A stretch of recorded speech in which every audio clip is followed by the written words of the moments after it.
Hello everyone. So today we will tell you about cardiovascular system drug which is digoxin. So this is our team member.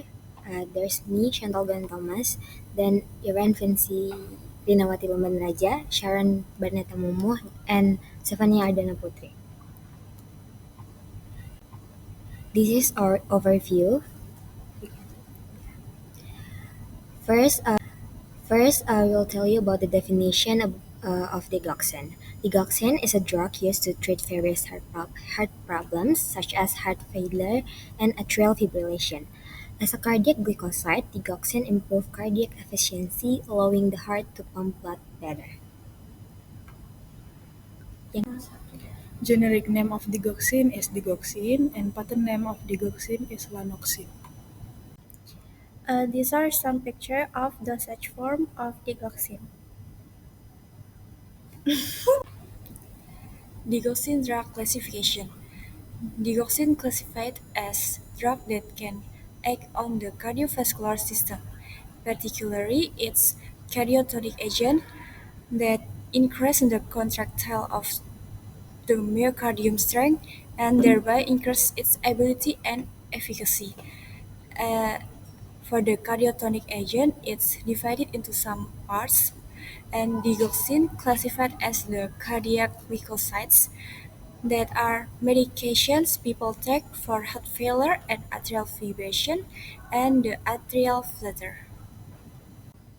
Next is indication of digoxin. First, heart failure.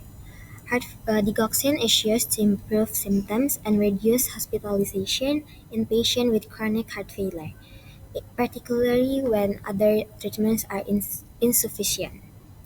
Second is atrial fibrillation and atrial flutter. It helps control the ventricular rate in this condition by slowing down the heart rate through its effect on the AV nodes. The third is supraventricular tachycardia, used in the management of this condition due to its negative chronotropic effect. Then the contraindication of digoxin. First is hypersensitivity. Patients with known allergies to digoxin or other digital glycoside should not use this medication to prevent allergic reaction. Second is acute myocardial infarction. Digoxin should be avoided as it can increase myocardial oxygen demand and induce arrhythmias. Third is ventricular fibrillation. This severe arrhythmic condition contraindicates the use of digoxin due to the risk of exacerbating the arrhythmia. Fourth is myocarditis. Inflammation of the heart muscle makes the use of digoxin dangerous, and thus it should be avoided. The last is hypokalemia. Low potassium levels also increase the risk of digoxin toxicity, contraindicating its use in such condition. Next is side effect of digoxin. The most common side effect of digoxin are heart problems, including changes in heart rate or rhythm, loss of appetite, nausea, vomiting, or diarrhea, stomach pain or intestine problems, blurry vision or yellow-green vision, headache, weakness, dizziness, confusion, anxiety, depression or hallucination, enlarged breast in men and rash. There are also some of adverse side effects of digoxin, such as severe allergic reaction. Digoxin can cause allergic reaction with the following symptoms of breathing problems, racing heart, fever, swollen lymph nodes, swelling of the face, lips, mouth, tongue, and throat, trouble swallowing, itching, and stomach cramps. Next is heart rate or rhythm changes. Digoxin might cause heart to beat slower than normal or bradycardia.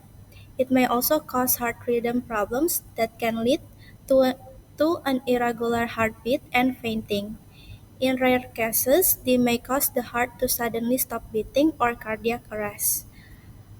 Next is digoxin toxicity. Having too much digoxin in your body may cause digoxin toxicity.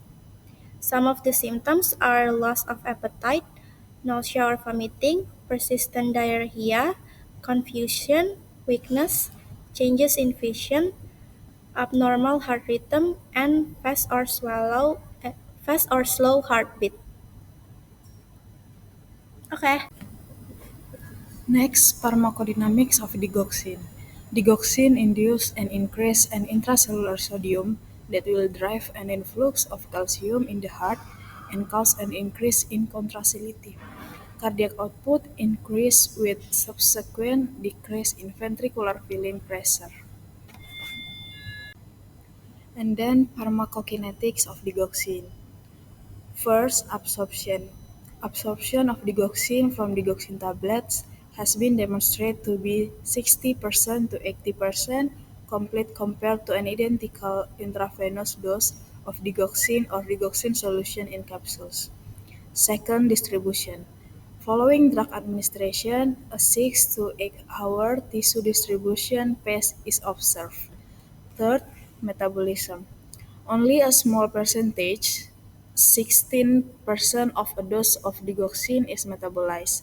The end metabolites, which include 3-beta-digoxinin, 3-ketodigoxinin, and their glucuronide and sulfate conjugates, are polar in nature and are postulated to be formed via hydrolysis, oxidation, and conjugation.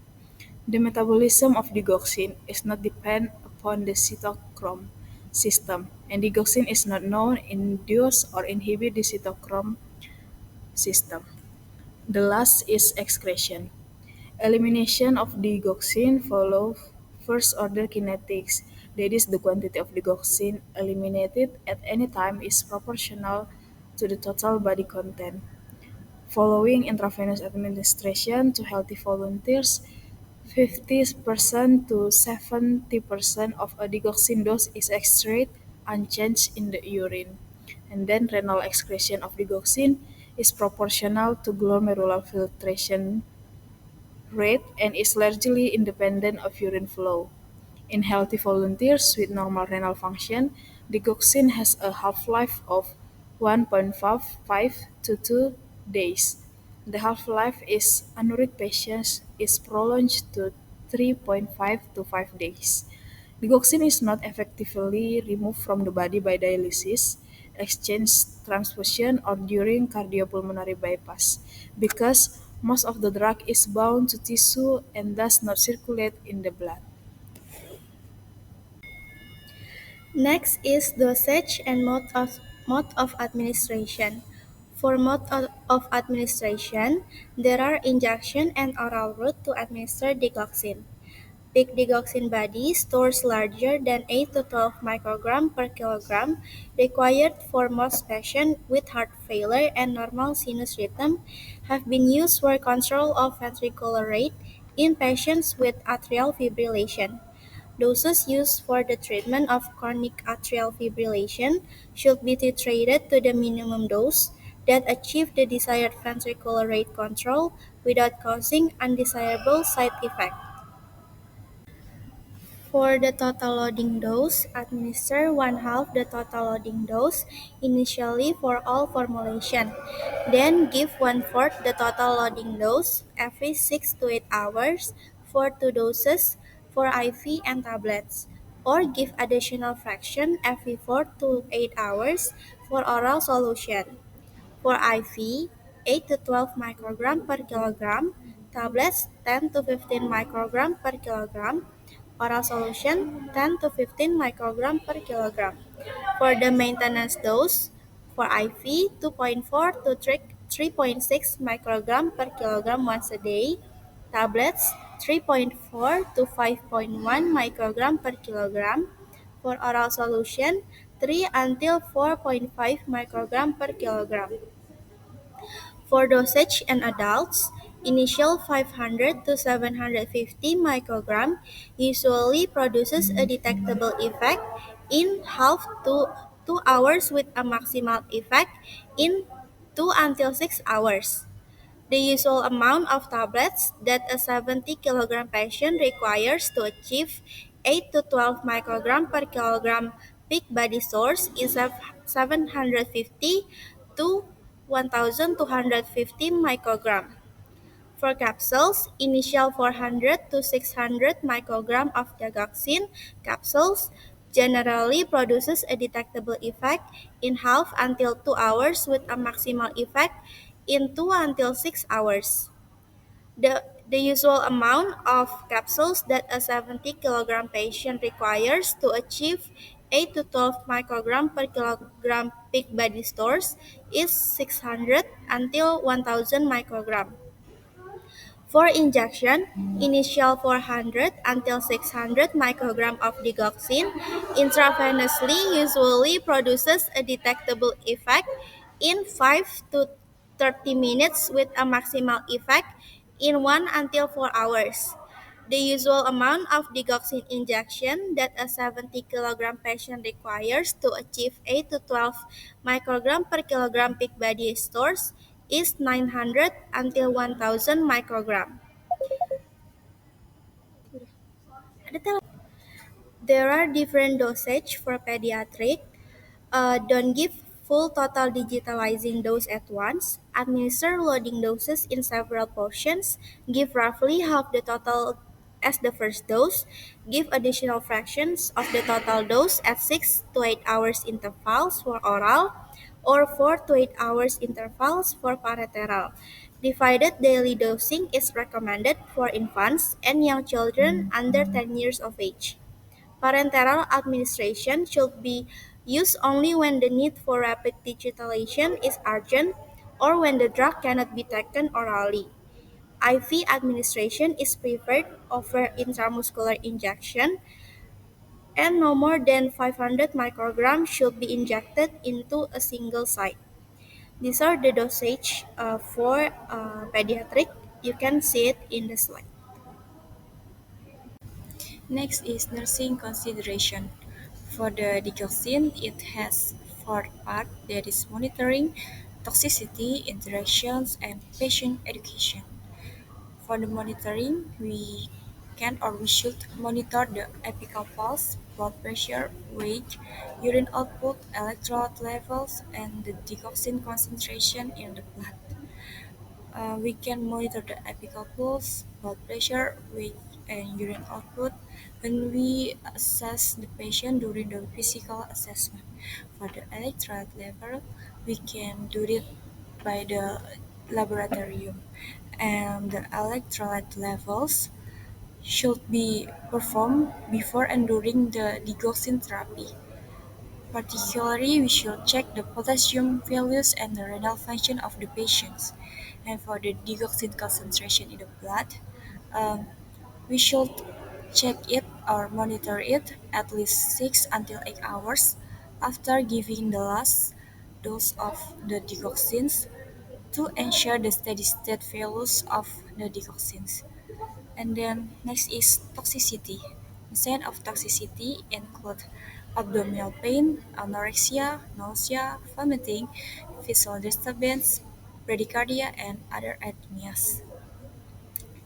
And to prevent the toxicity, we can perform the electrocardiographic examination to detect the bradycardia and to re-evaluate the patient. And then next is interaction of the digoxin. Digoxin interacts with various medication, including antifungals, certain antibiotics, which can affect its efficacy or increase the risk of toxicity. The last is patient education. We should educate the patient on how to take the medication, the side effects that can occur, and the importance of following the prescribed dosage. Next, pregnancy safety index of digoxin. You can take digoxin during pregnancy under the supervision of a specialist. It's important that your heart condition is treated during pregnancy. This will help to keep you and your baby well. If your doctor recommends digoxin during your pregnancy, they'll prescribe the lowest dose that works for you. They may want to measure the level of digoxin in your blood by taking blood tests. If you're trying to get pregnant or you're already pregnant, talk to your doctor about whether to continue taking digoxin. In most cases, they are recommended that you keep taking it. The last is special precaution.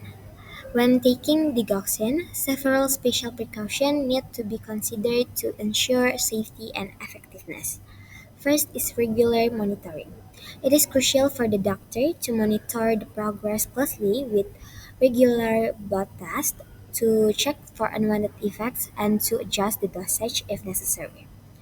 Second is dosage adjustment. When switching between oral and intravenous form, dosage adjustments are necessary due to difference in bioavailability. Typically, the dosage is reduced by about 20 to 25% when switching from oral to intravenous form. Third is risk of overdose. Watch for signs of overdose such as confusion, loss of appetite, nausea, vomiting, diarrhea, and vision problems. Severe overdose severe overdose symptoms include irregular or slow heartbeats, palpitation, and fainting. Infants and children may exhibit different early signs like change in heartbeat. Fourth is electrolyte imbalance. Maintaining electrolyte balance is critical. Hypokalemia or low potassium, hypomagnesia or low magnesium, and hyperkalemia or high kalium can increase the risk of digoxin toxicity. Regular monitoring and correction of this imbalance are essential. Next is medication interaction. Inform the doctor about all other medicine the patient is taking, including over-the-counter drugs and supplements, as many can interact with digoxin and either can increase its toxicity or reduce its effectiveness. Next is kidney function. Digoxin is primarily excreted by kidneys, so renal function must be monitored. Patients with impaired kidney function are at a higher risk of digoxin toxicity and may require dose adjustment. Next is drug interaction. Numerous drugs can interact with the digoxin, potentially leading to adverse events. For instance, certain antiarrhythmia, antibiotics, and diuretics can increase digoxin levels and the risk of toxicity. Conversely, medication like antacids and some laxative can reduce its effectiveness. Next is use in elderly and children. Elderly patients and children are more susceptible to digoxin at first. In children, particularly infants, symptoms of toxicity may differ from those in adults and can include weight loss, failure to thrive, and behavioral change. Next, heart condition. Digoxin should be used cautiously in patients with certain heart conditions, such as acute myocardial infarction or heart attack, and certain types of arrhythmias, as it can exacerbate this condition. Dosage may need to be adjusted, or the medication may need to be temporarily discontinued before procedure like electrical cardioversion. Next is pregnancy and breastfeeding. Digoxin has been used in pregnant women, particularly when underlying cardiac condition pose a risk to pregnancy. It is also excreted in breast milk, but the amounts are generally considered too small to be clinically significant. However, it is important to discuss potential risk with a healthcare provider. Next is sign of toxicity. Patients and caregivers should be educated on recognizing signs of digoxin toxicity, such as nausea, vomiting, diarrhea, confusion, and visual disturbance. The last is loading dose and maintenance. Some patients may start with a loading dose to quickly achieve therapeutic levels, followed by a maintenance dose. Regular monitoring of blood level is necessary to ensure therapeutic effectiveness and to avoid toxicity.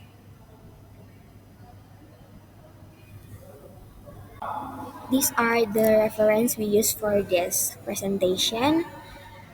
That's all our group can say. Thank you for your attention.